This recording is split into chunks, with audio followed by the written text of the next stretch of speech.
नमस्कार, मैं हूं मनोज सैनी। आप देख रहे हैं 1 और 1 11।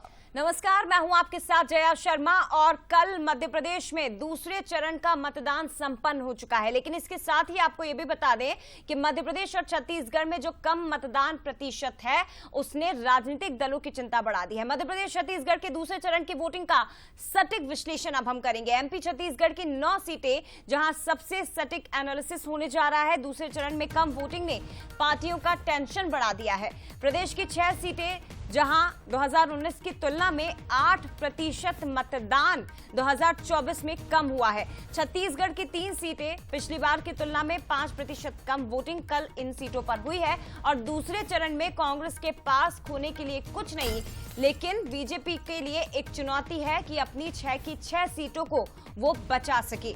बहुत महत्वपूर्ण है क्योंकि मध्य प्रदेश और छत्तीसगढ़ इन सीटों पर जैसे जैसे पहले चरण में जब वोटिंग परसेंटेज कम हुआ तो उसके बाद मंथन शुरू हुआ। प्रयास किया गया कि दूसरे चरण में इसे संभाला जाएगा, लेकिन ऐसा हो नहीं सका। और दूसरे चरण में भी कम वोटिंग परसेंटेज ने बीजेपी की चिंताएं सबसे ज्यादा बढ़ा दी हैं। सर, बिल्कुल चिंता बढ़ाई है, लेकिन हम चाहेंगे जया, रात को मुख्यमंत्री डॉक्टर मोहन यादव ने भी कुछ कहा है।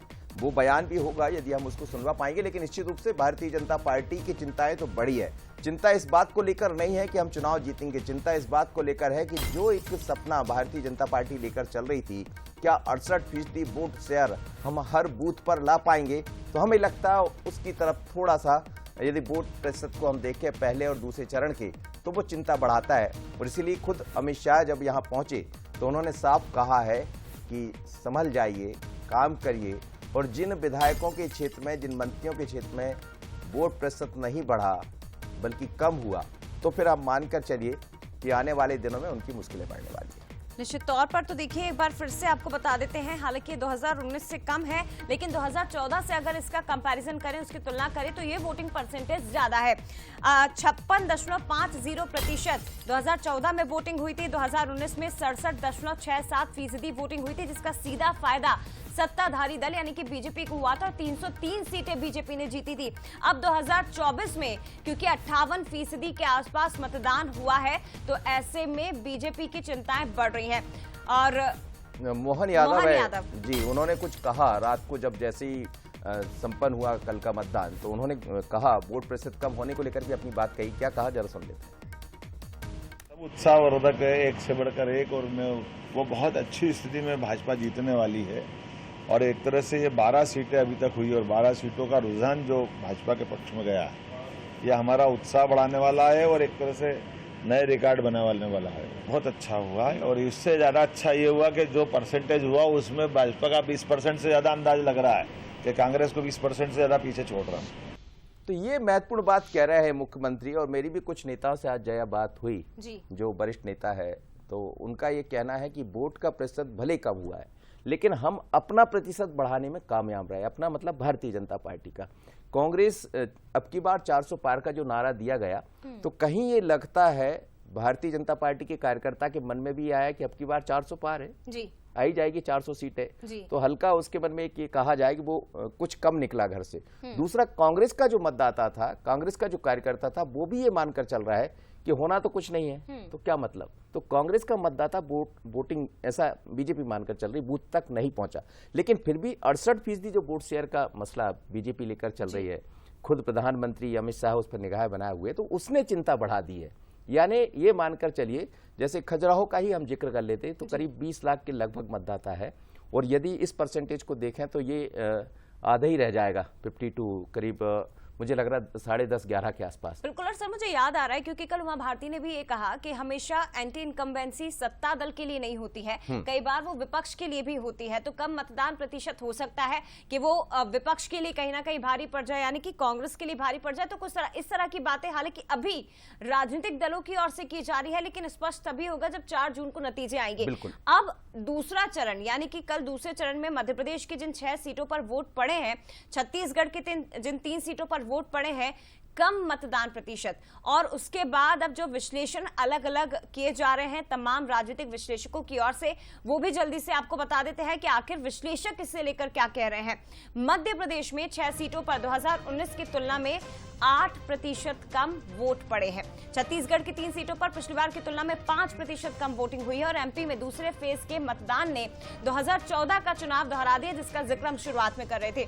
एमपी की 6 सीटों पर 59% वोटिंग हुई। एमपी की 6 सीटों पर करीब 45 लाख लोग ऐसे हैं जिन्होंने वोट नहीं डाला है, तो ये बहुत चिंतन मनन का विषय है। एमपी के महिलाओं के वोट 11% तक घट गए। सबसे ज्यादा चिंता रीवा में 11%, सतना में 9% तक कम मतदान हुआ है। कम वोटिंग की वजह से कांग्रेस मुकाबले में नजर आने लगी और कांग्रेस के पास दूसरे चरण में खोने के लिए कुछ भी नहीं है। बीजेपी को 6 की 6 सीटों को बचाने की चुनौती है।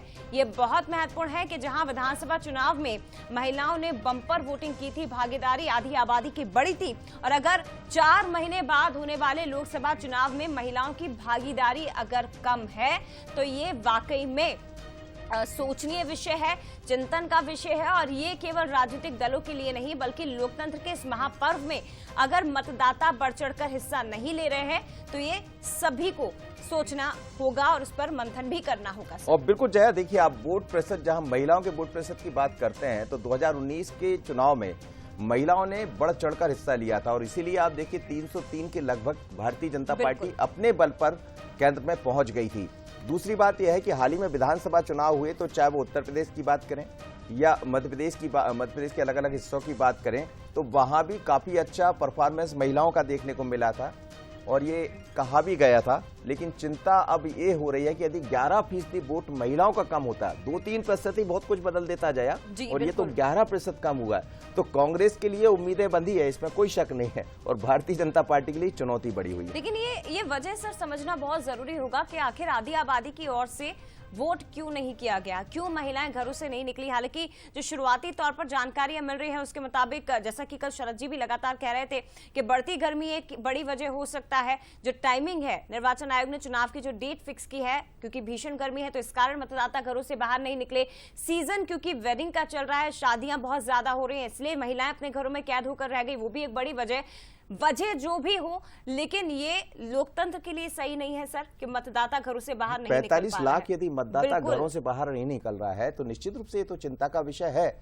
और चुनाव आयोग जिस तरह अपनी नई नई चीजें इस्तेमाल कर रहा है, लोगों को जागरूक करने का प्रयास कर रहा है, लेकिन कहां जाकर गड़बड़ हो रही, तो गड़बड़ी तो हुई है, इसमें कोई शक नहीं है। लेकिन शादियां बहुत बड़ी वजह ये होगी, मुझे लगता है। गर्मी तो अपनी जगह है ही, क्योंकि ग्रामीण क्षेत्रों में गर्मी और उसका बहुत ज्यादा महसूस नहीं किया जाता, लेकिन शादी समारोह को नहीं छोड़ा जाता। सबसे बड़ी बात कि 6 बजे तक मतदान था तो महिलाएं तब जा सकती थी, लेकिन वैसा हुआ नहीं। अब वो लेकर आने वाले थे क्या वहां पर, ये मतलब जो वो घरों से जो निकालने वाला एक कार्यकर्ता है, खासकर भारतीय जनता पार्टी के भीतर होता, तो हमें लगता है उसकी कमी है। लेकिन कुछ मेहमान हमारे साथ, हमारे सहयोगी जुड़ रहे हैं, अलग अलग रिपोर्टर कौन कौन है जरा देख लेते हैं, बताइएगा। सुनील सिंह बघेल जुड़ रहे हैं सतना से, सूरज शर्मा है सागर से, खजुराहो से जुड़ रहे हैं, टीकमगढ़ से हम देखें तो इस समय उमेश नजर आ रहे हैं, जय नागरा है वरिष्ठ पत्रकार, और हम तो जुड़े ही हैं।